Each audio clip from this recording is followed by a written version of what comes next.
Have you ever wondered why some of the wealthiest, most powerful men on earth trust their lives to people they barely know?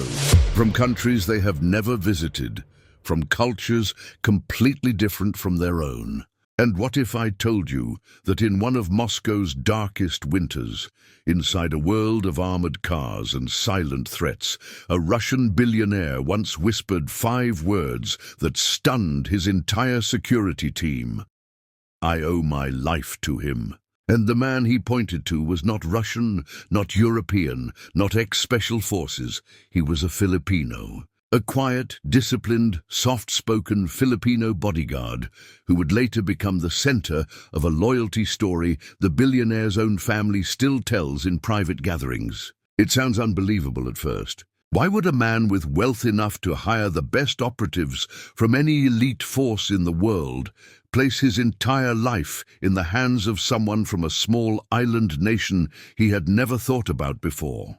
Yet that is exactly where this story begins, with an unexpected choice. A decision that made no sense on paper. A decision that would later prove to be the single reason a man survived a night many still call the winter incident. But before that moment, before the near-whispered confession, and before the gratitude that seemed almost too heavy for the billionaire to carry, something else happened quietly in the background. A small scene, a micro-shock, one of those simple, almost invisible moments that reveal the truth of a person. It happened on the first morning they ever met. While the other security recruits saluted sharply and introduced themselves like soldiers, this Filipino man named Rafael simply nodded, placed his hand over his chest, and said calmly, "I am here to protect you, sir. Not your money, not your assets, you." The billionaire blinked as if unsure he heard correctly. No one had ever said that to him before. And that was the first crack, the first moment that made him pause and say to himself, "This one is different." He did not know why. He could not explain it, but the feeling stayed. Rafael had come to Russia for reasons that were simpler than most people imagine. He wasn't chasing danger. He wasn't dreaming of wealth. He was a father, a man who needed to send money home, a man who believed that sacrifice was not just a duty, but a kind of prayer. He saw work as a way to honor the people he loved. And somehow, without intending to, without trying to impress anyone, he projected a quiet confidence that stood out in a world filled with noise. The billionaire, whose name was Victor, had grown accustomed to distrust. Men followed him everywhere.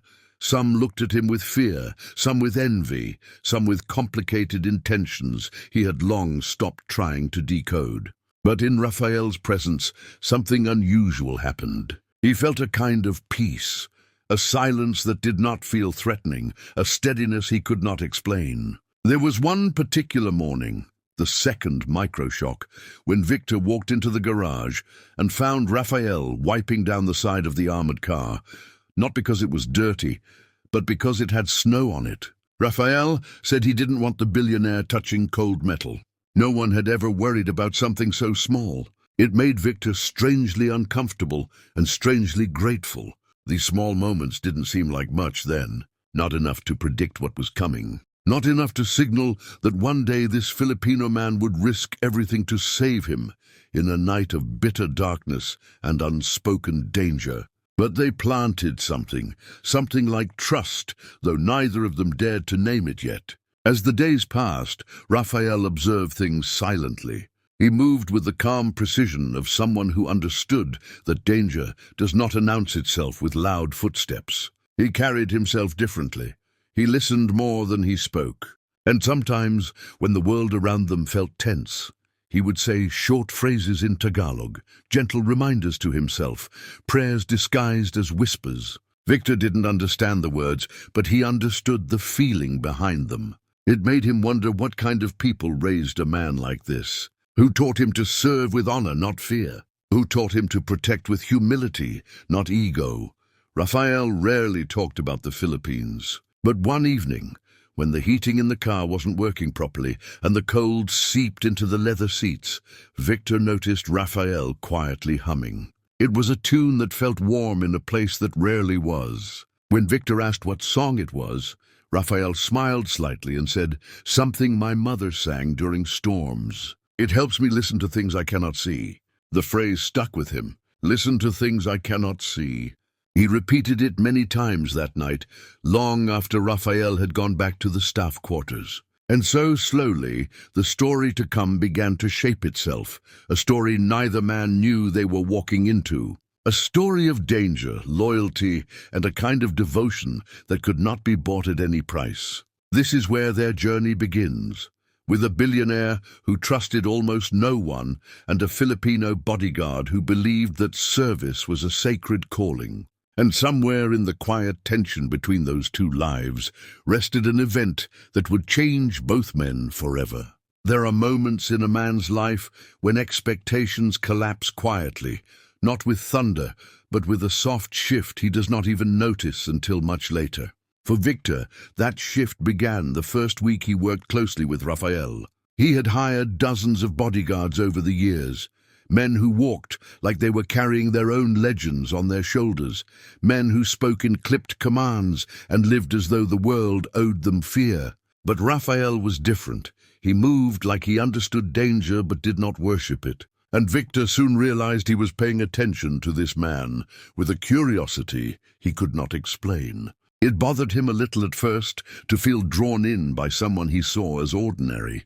Yet every day added a new detail that made him rethink what ordinary even meant. Rafael came from Batangas, from a small barangay Victor could not find on a map no matter how many times he tried. One late afternoon, while they drove through Moscow traffic, Victor asked him what made him leave home. Rafael paused, looked at the snowy road ahead and said only, "To give my children a future my father never had."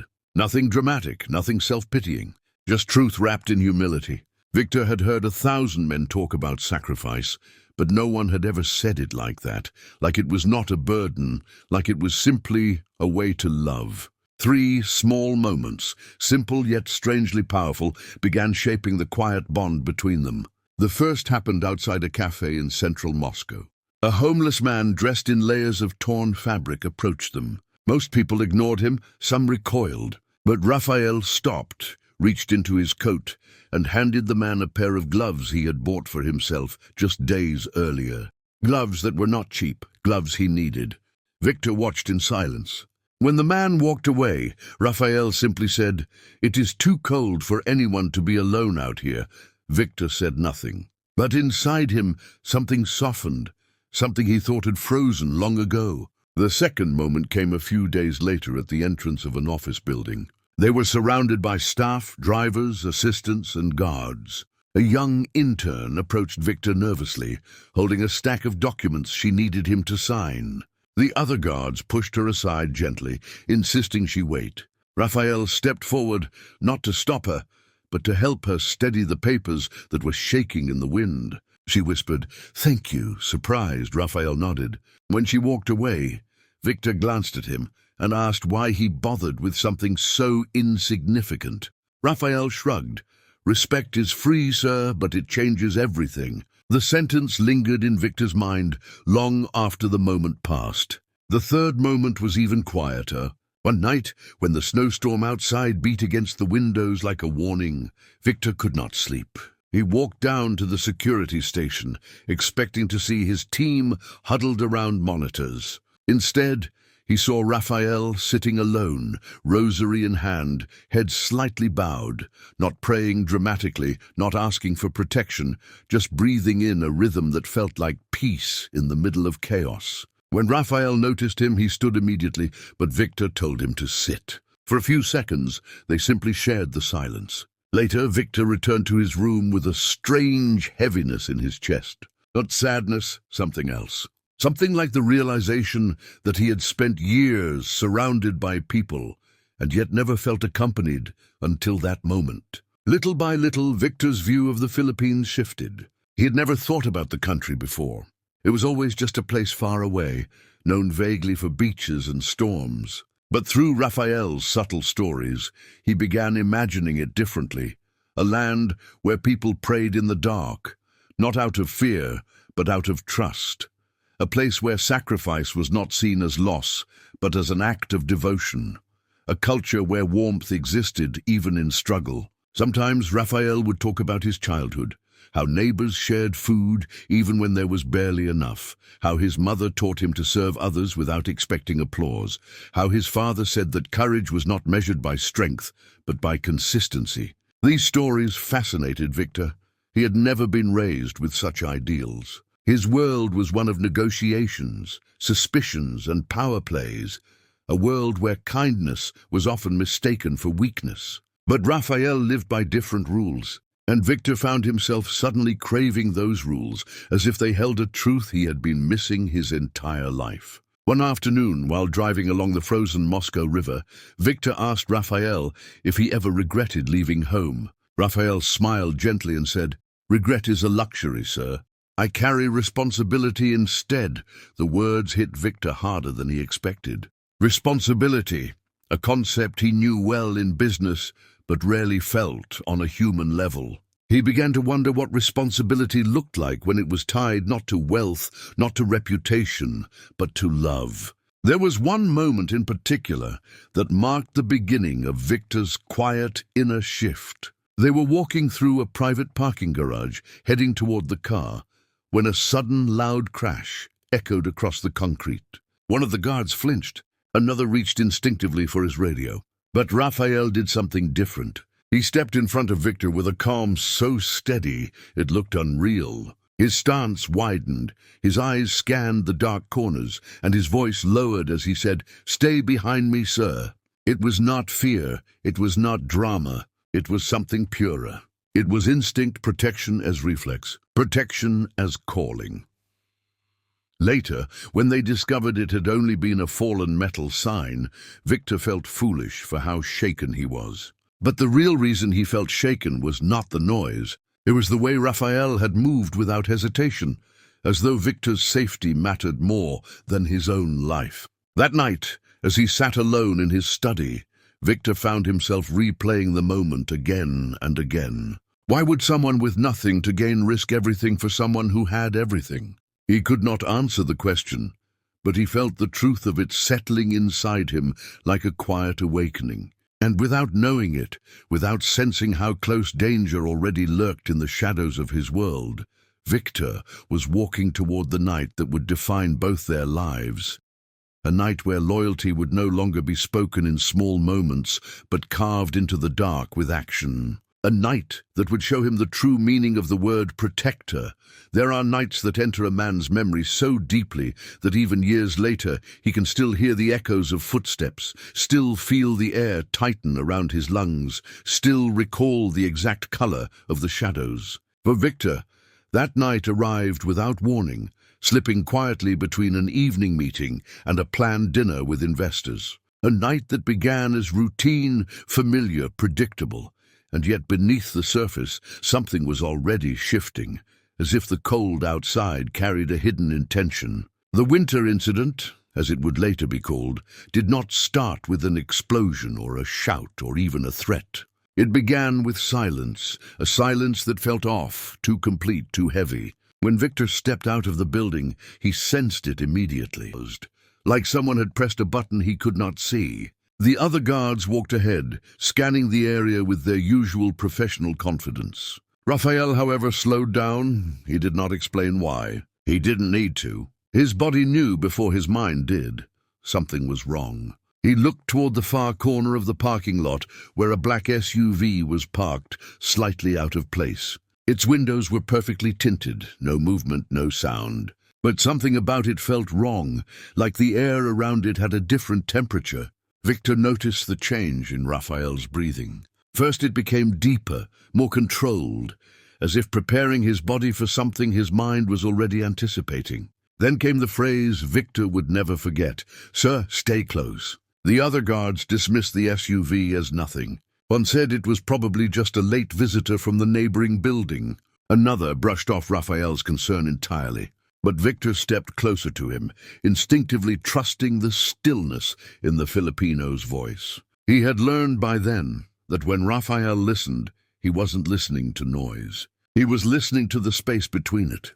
As they approached the armored car, the SUV door cracked open ever so slightly. Not wide, not fast, just enough for a glint of metal to reflect against the faint garage lights. Enough for Rafael to react before anyone else processed what was happening. "Move, sir!"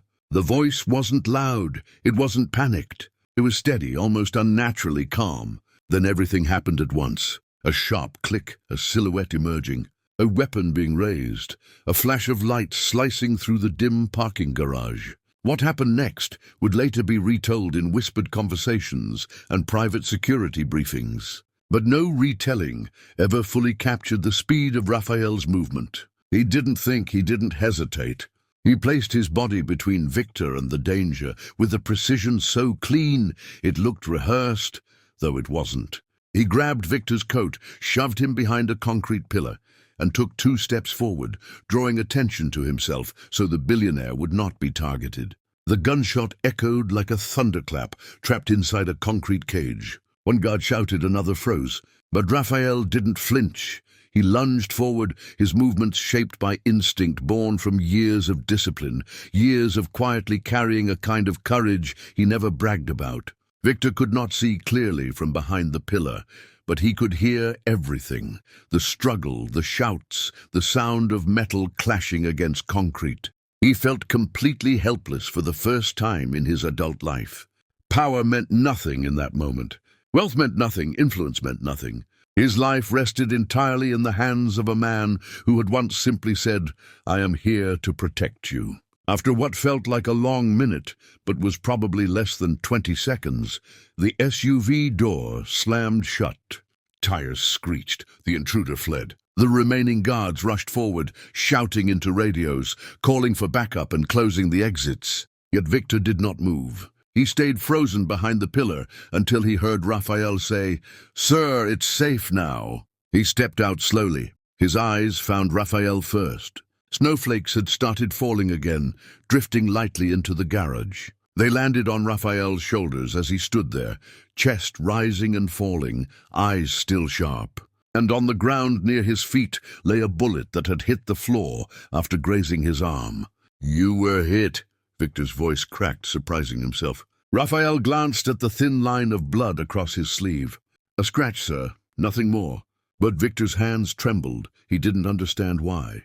He had seen violence before. He had witnessed threats. He had been surrounded by danger. Yet this felt different, because for the first time, danger had come close enough to touch the life he had only recently begun to value differently, the life of the man who had stood between him and death, without a second thought. The other guards tried to talk over each other, offering excuses, explanations, reasons they failed to notice the SUV.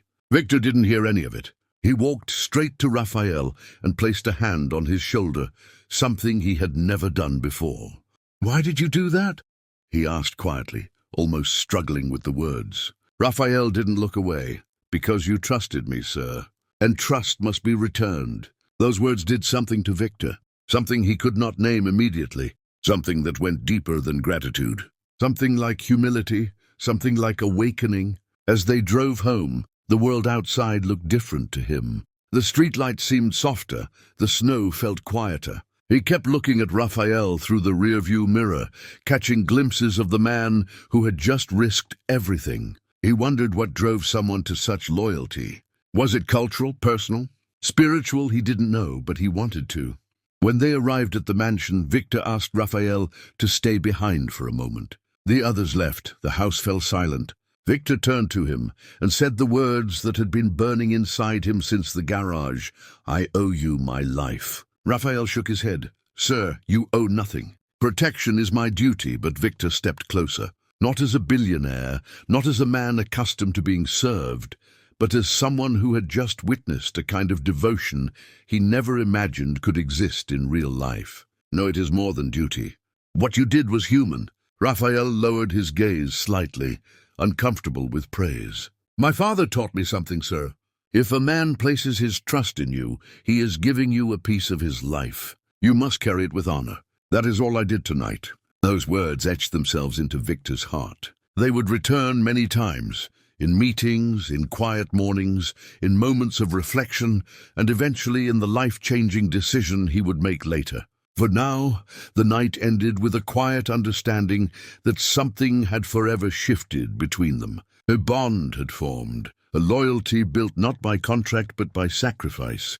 And in the silence of that cold Russian night, Victor realized he had witnessed the purest form of courage he would ever see in this world. In the days that followed the winter incident, the world around Victor seemed to move with an unusual clarity, as though the snow itself had polished the edges of everything he once overlooked. Business meetings continued, calls were made, deals unfolded as usual, but nothing felt usual to him anymore. The rhythm of his life had shifted not outwardly, but deep within, where questions he had never dared to ask now echoed with urgency. He found himself watching Rafael differently, not with suspicion or authority, but with an admiration he did not know how to express. Sometimes, in the quiet moments between destinations, Victor would catch Rafael gazing out the window, his eyes softened by memories of a world far warmer and far simpler than the one they were living in. And in those moments, Victor wondered what kind of country could produce a man like this, a man who carried loyalty like a second heartbeat. One evening, Victor invited Rafael into his private office, a room only a handful of people had ever entered. It was late. The city lights flickered against the frosted windows. The fire burned quietly in the corner. Rafael hesitated at the threshold, unsure if he should enter. "Come in," Victor said gently, "please." When Rafael stepped inside, he noticed something unusual. The billionaire wasn't sitting behind his desk like he always did. He was standing by the window, hands clasped behind his back, as though he were searching for the right place to begin a conversation he had never had before. "Do you ever miss home?" Victor asked without turning around. Rafael answered without hesitation. "Every day, sir." "And what do you miss most?" "The warmth," Rafael said. "Not the weather, the people." Victor nodded slowly. He had sensed that answer long before he heard it. He turned to face Rafael, and for the first time there was no wall between them, no hierarchy, no distance shaped by wealth or status. There were only two men, one carrying power he had grown tired of, the other carrying humility that seemed almost sacred. "I want to understand something," Victor said quietly. "Why did you risk your life that night? You could have waited for the others. You could have taken cover. But you stepped in front of me as if you didn't fear death." Rafael met his gaze. "Because I do not carry fear, sir. I carry responsibility." And in that moment, Victor felt something in him break open. Responsibility. Such a simple word, yet it was a word Victor had avoided his entire life. He had lived in a world built on contracts, negotiations, and conditions. Nothing was done without a price. Nothing was offered without a return. But Rafael lived by a different law, one that had been ingrained in him by generations of Filipinos who believed in dignity even when no one was watching. Victor walked toward him, his voice softer than ever before. "My father once told me something very different. He said, never trust anyone completely, not even family. He believed trust was a weakness, something that could be used against you. But you have shown me the opposite." Rafael did not know how to respond. He simply bowed his head slightly, uncomfortable with such vulnerable honesty. "Sit," Victor said, gesturing to the chair across from him. They talked for nearly an hour about life, about faith, about family, about the Philippines. Victor asked questions that surprised even himself. Questions about culture, about values, about why Filipinos overseas worked with a kind of devotion he had never seen in other nationalities. Rafael answered with the same gentleness he carried into every part of his life. He spoke of bayanihan, the spirit of helping others without expecting anything. He spoke of how Filipinos learned to endure storms, both literal and metaphorical. He spoke of mothers who prayed over their children, fathers who worked silently for their families, communities that lifted one another up even in hardship. And for the first time in many years, Victor felt small in a way that humbled him. He realized that Rafael, a man who owned almost nothing, had a wealth far greater than his own, a wealth of heart. A few weeks later, Victor made a decision that stunned his entire household. Without warning, he cancelled a major business trip and told Rafael, "Pack your things, we are going somewhere." When Rafael asked where, Victor simply said, "I think it is time I see the place that made you who you are." And so they flew to Manila. From the moment Victor stepped out of the airport, he felt a kind of warmth he had not felt in decades. Not heat, warmth, a kind of collective humanity in the way Filipinos smiled, nodded, greeted strangers. It disarmed him instantly. He watched Rafael transform on his home soil, the way his shoulders relaxed, the way his voice softened, the way strangers spoke to him like they had known him forever. Victor met Rafael's family in Batangas. The small wooden house, the pictures on the wall, the laughter that filled the space before anyone even spoke. It moved him in ways he could not explain. At dinner, Rafael's mother reached across the table and took Victor's hand, an act so simple and natural that it made him freeze. "Thank you for keeping my son safe," she said, with a sincerity that pierced straight through him. No one had ever thanked Victor that way. No one had ever spoken to him with such unguarded affection.